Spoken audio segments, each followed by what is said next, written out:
Merci à tout le monde. Bonjour Guillaume, bonjour à tout le monde.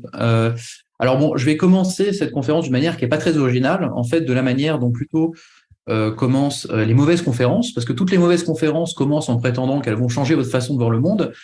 Moi, ce que je prétends, c'est que je vais peut-être changer votre vision des politiques publiques. Alors, c'est pas beaucoup plus modeste, mais j'ai des preuves que ça pourrait marcher. En 2011, il y a 3 économistes qui ont mené une expérience sur des hauts fonctionnaires pakistanais, donc l'équivalent de fonctionnaire peut-être catégorie A en France. Et donc, voilà, dans le pool de ces décisionnaires pakistanais, il y a une moitié qui a été tirée au sort et formée aux méthodes que je vais vous présenter dans cette conférence, et une autre qui était le groupe contrôle et qui donc n'a pas été formée à ces méthodes. Et après 6 mois, on s'est rendu compte que les politiciens traités, alors d'abord, ils avaient de meilleurs résultats à des examens de politique publique, et ils étaient meilleurs à ce qu'on appelle l'inférence causale. Donc l'inférence causale, c'est la science de la causalité.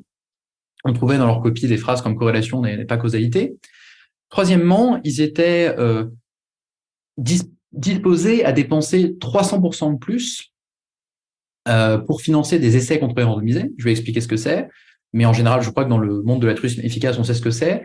Et par contre, ils étaient prêts à payer 50% de moins pour des non-expériences.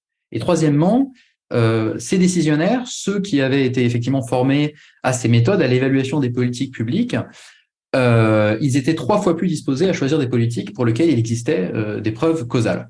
Alors, je sais bien que il n'y a pas de décisionnaire pakistanais ici, il n'y a pas de décisionnaire politique pakistanais, de hauts fonctionnaires pakistanais ici, ni même dans les gens qui vont regarder le replay de cette conférence, mais si la connaissance de ces méthodes a pu tant changer la façon dont des responsables politiques envisageaient leur métier, bah, je me dis que ces méthodes, elles méritent peut-être une petite heure de votre temps.